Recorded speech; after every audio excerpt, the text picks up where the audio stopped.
Hello po, magandang araw po sa inyong lahat. Yan, bali ngayon po ay yung mga nahuli ni Bossing sa ilog nung namanti po siya ay akin pong ibibilad sa araw. Tutuyuin po natin. Bali yun po ay mga bangus na maliliit ay atin pong idadain. At maganda po ngayon ang panahon. Maganda po at mainit. Sakto po at matutuyo agad yung ating dadaingin. Yan guys, at bali lalabas na po namin ni Idro itong lamesa. Ako po dito sa labas maghihiwa ng isda para po hindi lang sa pwede po tagalin dito. Bali yung pong ating mga bangus ay nilagay ko lang muna sa freezer no. Ay ngayon ko lang bibilad.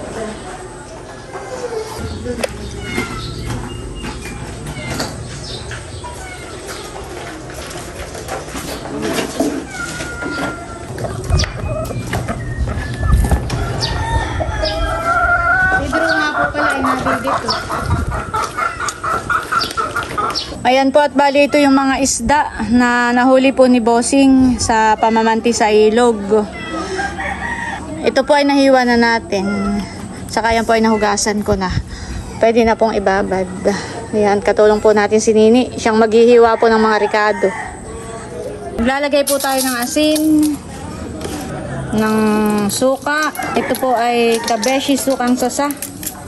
May kompleto ricado na po ito. Pero magdadagdag pa po tayo ng paminta, bawang at sibuyas para mas masarap. At ayan po si Kim, naghihiwa na po siya ng mga ricado. Nini, dito mo na rin ilalagay. Ayan. Dagdag mo na rin lang dito. Ayan, at habang naghihiwa po si Nini ay ibababad na po natin muna yung bangus dito. Ito naman pong suka, ito yung may ricado na. Yan. Yan, ibababad lang muna po natin ng mga ilang minuto. Nini, ang mga ricado ay pwede namang ihabol na lang dito At si Drew po ay nadi dito. Ilang araw? Mga 5 po. Mga 5 araw po siya dito. Wala po silang pasok. Kaya umuwi muna po siya. At ito pong bangus ay tinatanggalan na po niya ng buntot. Yung natanggalan mo na ay pwedeng dito na. Ay, sige po. At ito yung aking babaakin.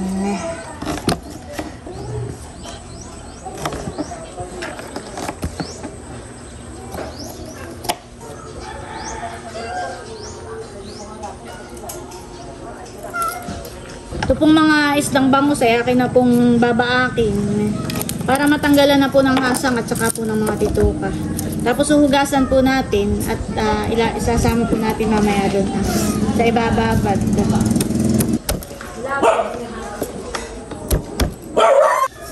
Yan po at bali hinihiwaan ko na po itong mga bangus. Yan, hihiwaan na po natin. Para matanggal na po natin yung mga bituka at hasang. Pero mamaya po. Hihiwaan ko muna po lahat. Saka po tayo magtatanggal ng mga bituka at hasang.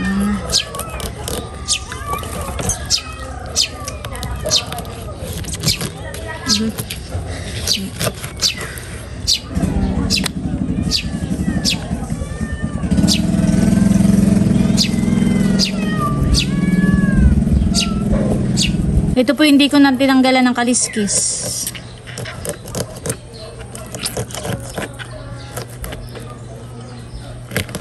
Ayan. Ayan po at ito na yung ating mga binabad. Ito po ay pwede na nating ibilad. Tapos yung mga binaak ko po, ito po yung mga hugas na rin. Ayan po at bali ito na lahat yung isda. Ito po ay naisawsaw na nating lahat sa suka na may ricado. At ang ating pong panahon ngayon ay hindi nakikisama. Ibibilad ko na po sana yung po. May malaking dilim. Baka naman po yung umulan.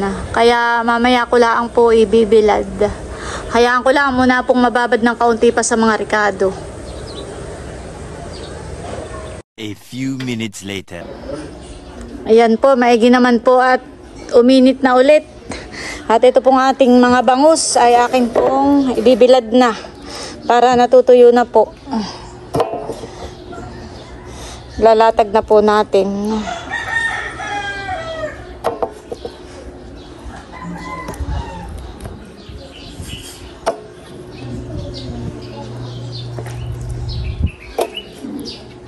Ayan guys, at nailatag ko na po itong mga dinaing po nating bangus. Buseng! Halika, taklusungan mo!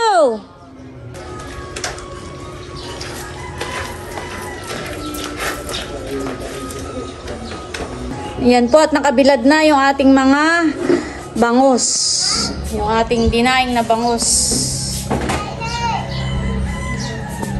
Sana naman po hindi bawasan ng pusa at aso. Yan po, at bali na dito tayo sa rooftop. Ayun po yung ating binilad.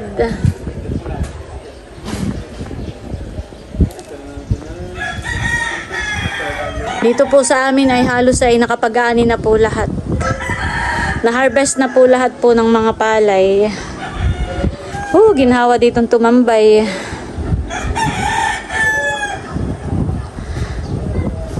May nagbibilad po sa kalsada.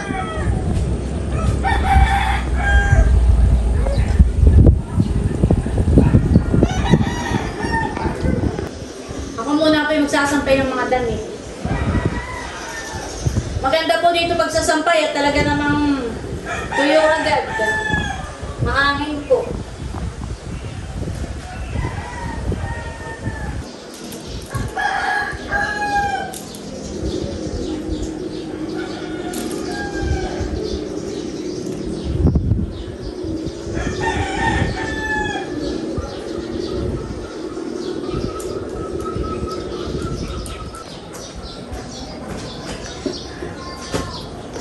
Ayan guys, at habang nadidito po ako sa rooftop at nagpapahangin, ay meron po akong nabasang comment at gusto ko po siyang sagutin.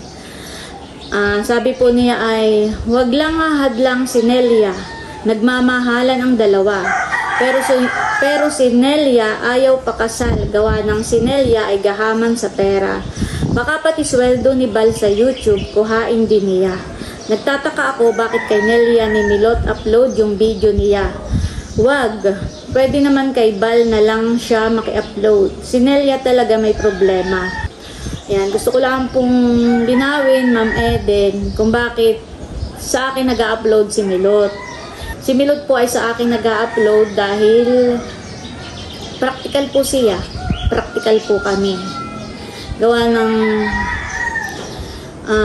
pwede namang hindi ko na po sagutin ito, pwedeng baliwalain ko na lang pagkibit balikat dahil hindi po ninyo kami kilala, kumbaga hindi naman ninyo alam kung ano yung totoong nangyayari. Gusto ko lang din pong sagutin dahil para maliwanag po, dahil hindi lang po itong si Ma'am Edin ang nagtataka, yung iba po nagtatanong din bakit sa aking YouTube channel nag-upload si Milot. Pwede naman daw po kay Kim, pwede rin kay Bal. Sa totoo lang po, noong September 28, nasa Maynila po kami noon ni Bossing. Nagkaroon ng problema yung YouTube channel po ni Milot. Ang sabi ko po kay Milot, mag-upload ka muna pansamantala habang inaayos pa dahil medyo matatagalan po. Parang aabot po ng hanggang katapusan pa po ng October. Parang 3 to 4 weeks pa po bago po niya maayos yun. Ay sabi ko po kay Milot, habang inaayos pa niya, habang nag-aantay pa na maayos yung YouTube channel po niya, gamitin na muna niya yung YouTube channel po ni Kim. Pwede siya dong mag-upload. Si Nini naman po ay wala pong problema kay Nini. Payag po si Nini. Para sabi ko, kahit pa paano malaking tulong din po iyon sa YouTube channel ni Kim dahil pwedeng madagdagan ang mga views, madagdagan ang mga subscribers. Yan. Nung time na yun po ay wala pang YouTube channel po si Bal. Si Bal po ay October 2 lang ang gumawa. ay September po yun, nung September 28, nung nagka-problema. 28, 29, 30, 1, 2, parang mga 4 na araw pa bago pa po gumawa si Bal ng sariling YouTube channel. Yun, ang tanong po niya, at nagtataka daw po siya, bakit sa YouTube channel ko nag-upload si Milot, pwede naman kay Bal.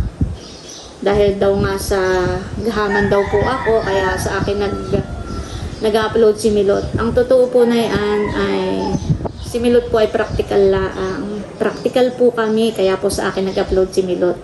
Gawa ng medyo mahabang paliwanagan, pero sige, ipapaliwanag ko po para po maintindihan po ninyo. Pag nag-upload po sa akin si Milot, automatic, kikita po siya agad. Ngayong gawa ng si Google AdSense po, ang YouTube, si Google AdSense ay nagpapadala ng sahod sa mga YouTuber tuwing ika-22 of the month. 22 of the month yun. Tuwing halimbawa, September 22, October 22, November 22. Basta tuwing 22 of the month po, nagpapadala po siya ng sahod sa lahat po ng mga monetize na mga vlogger, yun. Ay ako po, si Milot, pag nag-upload po sa akin, automatic, kumikita na po yung mga video na ina-upload ko, mga video na i-upload po ni Milot sa akin, at ngayong magkakatapusan, pwede niya po yung makuha. At ako naman po ay hindi gahaman, dahil yun naman po ay pwede naming makita dito kung magkano yung mga kinikita ng bawat vlog na ina-upload po ni Milot. Makukwenta po namin, at yun naman po ibibigay ko sa kanya. Hindi ko naman po yun aangkinin. Dahil hindi naman po yun akin. Hindi ko po yung pinaghirapan. Hindi po ako nakikialam ng kapag ka po hindi akin, hindi ko po pinakikialaman. Sa bagay, si Nini naman po ay monetize na rin. Yung mga video po niya, yung mga ina-upload po niya, kumikita na rin po. Kaya lang po, kaya si Milot po yung nag-desisyon na sa akin po mag-upload. Kahit po sinabi ko na, Milot, kay Kim ka na lang muna, gamitin mo muna yung YouTube channel ni Nini. Pero sabi po ni Milot, mas gusto daw po niya sa akin na lang mag-upload. Dahil kung kay Kim po ay, oo, monetize na po si Nini, yung mga video na i-upload po doon ay kumikita na rin. Kaso lang po ay matatagalan pa, gawa po ng si Nini po ay hindi pa nakakapag-verify ng kanyang YouTube channel. Yun po, bago mo makuha yung iyong sahod, kailangan mo na po ay i-verify mo, at yun po ay mahabang proseso pa. Kailangan kapag kumita ka na sa iyong YouTube channel ng $10, automatic magpapadala si Google AdSense sa iyo ng verification PIN. At iyon po ay i-verify mo sa kanya para alam niya kung saan po ipapadala. At yun po ay sa post office manggagaling. After po na magpadala ni Google AdSense ng PIN, isang buwan at halimbawa po wala kang natanggap mula sa post office ng verification PIN galing nga po doon, pwede ka pong mag-first request. Yan, magre-request ka ng PIN. After po ng mga 25 days hanggang 30 days at wala pa rin pong dumadating na PIN, magse-second request ka po ulit. Mag-aantay ka po ulit ng 30 days o 25 days para makapag third request ka pa po ulit. Yan, hanggat wala ka pong natatanggap na PIN galing po sa post office, yun po ang gagawin mo. First, second, third request. At yun po hindi mo magagawa ng basta-basta. Mag-aantay ka po ng isang buwan. First request, isang buwan. Second request, isang buwan na naman. Third request, isang buwan na naman. Sa makatuwid po, ay yung kay Kim, matatagalan pa. Matatagalan pa bago pa sumahod. Si Milot po ay syempre kailangan kumita dahil may baby Teo, kaya parang practical lang po. Sa akin po siya nag-upload para yung mga i-upload niya pong video sa akin, agad-agad, ngayong katapusan, ngayong 22, pwede ko pong ibigay agad sa kanya. Pwede naman po siyang mag-upload din kay Bal, kaya lang po ay ano magagawa ko kung sa akin ni Milot gusto mag-upload? Wala naman pong problema sa akin dahil payag din naman po ako dahil gusto ko rin po makatulong kay Milot. Ayun, pwede rin nga po siyang mag-upload kay Bal, kaso si Bal po hindi pa rin monetize. Ganon din po, mag-aantay pa po siya ng ma-verify po yung kanyang account. At yun po ay kapag kumita na po yung gawa ng si Bal po ay hindi pa monetize, ay kailangan pa po niya ng 4,000 watts hour at 1,000 subscribers. Dalawang requirements po yun. Yung isang requirements 1,000 subscribers, okay na po yun. Tapos yung watch hour ni Bal kulang pa rin po. Pag nakumpleto po yun, pwede na po siyang mag-apply ng monetization. Pag na-approve po i-review po lahat iyon ni YouTube. Pag na-approve po, yun. Doon po mag-uumpisa na kumita po yung vlog niya. Tapos, kapag kumikita na po si Bal, mag-i-email po sa kanya halimbawa, kumita na siya ng $10, automatic mag-i-email na po sa kanya si Google AdSense. Tapos antayin niya po iyon. After 1 month at walang dumating galing sa munisipyo na ay magpe-first request po siya. After 1 month at wala pa rin pong dumadating, second request. After 1 month, wala pa rin, third request. After 1 month, wala pa rin, saka pa lang po siya mag-manual verification. At ibig sabihin, mga 4 na buwan pa bago pa po makasahod si Bal. Ay pwede naman po maghintay si Milot, kaya lang po ay kumbaga practical nga. Gusto niya yung agad-agad na gusto niya ngayong katapusan meron na siyang masweldo dahil kailangan ni Teo, kailangan nila. Yun po yung kung bakit sa akin po nag-upload si Milot, hindi po dahil sa ginagahaman ko yung mga revenue ni Milot, hindi po ganayon, hindi po iyon. Tapos may isa pa po siyang comment, sabi po niya, Bal, parang galit si Nelia, niluto mo yung macaroni niya. Wag ganon Nelia, napaghahalata ka eh. Ito po yung comment po niya ito dun sa nagluto po si Bal ng sopas. Nung araw na yun po, kami ni Bossing ay nasa nakap dahil kami po ay tuloy ay nagbilad na rin po kami ng palay. Nung hapon dumating kami. Ako po noon ay pagod kaya siguro hindi po ako palangitin. Pero hindi po ako galit. Bakit naman ako magagalit kung niluto yung macaroni? Diyos ko po. Ako nga po yung natutuwa kapag sila nagluluto. Ba't naman ako magagalit? Macaroni lang. Ipagdadamot ko. Diyos ko po. Hindi, kung sa ibang tao nga po, hindi ako nagdadamot sa kanila pa, sa anak ko pa.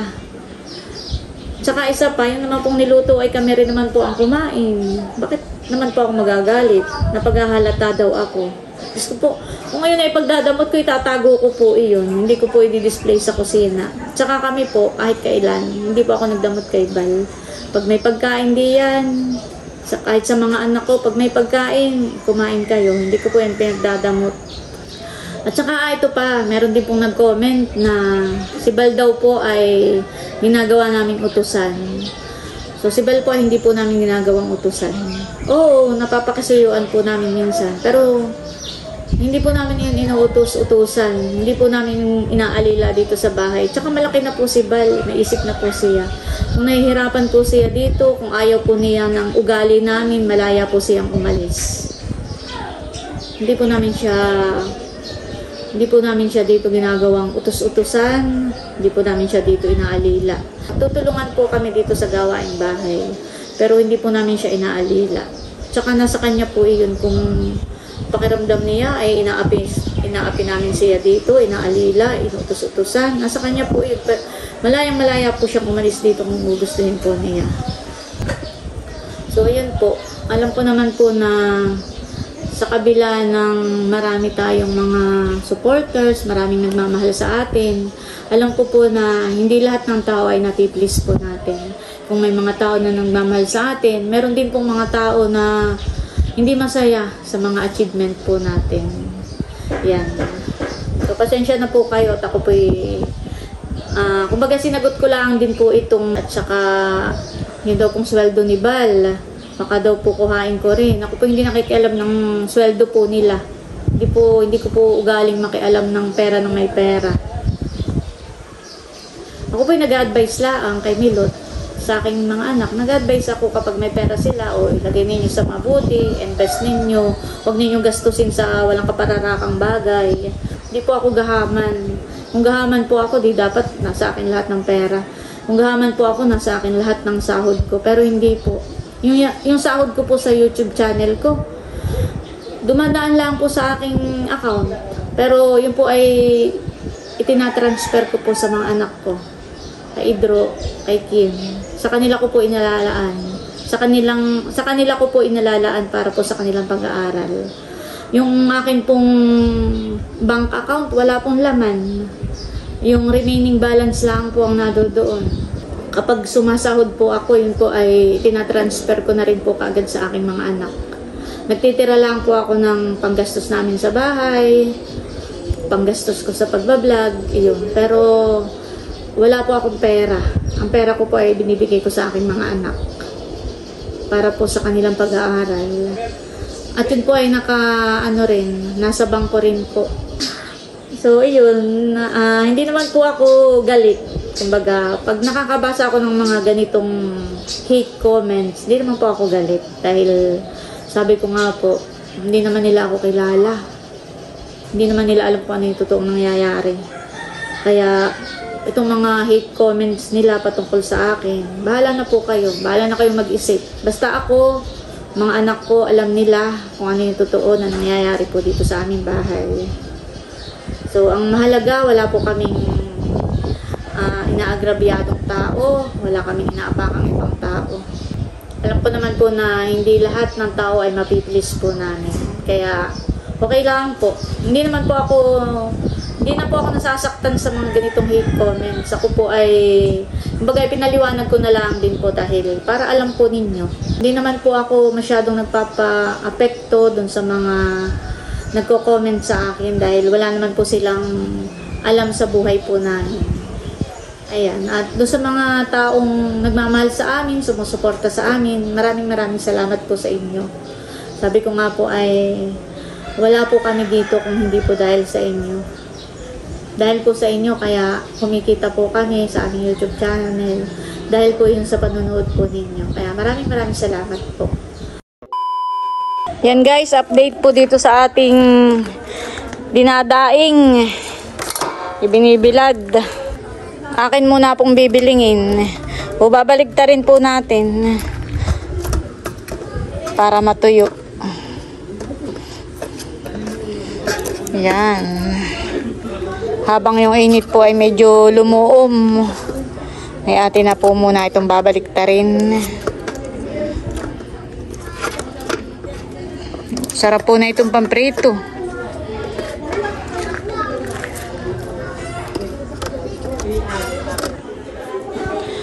Tatakluban po ulit natin itong sima. At pagka po ito hindi mo tatakluban, ay ito po yung ubusin ng pusa. Yan.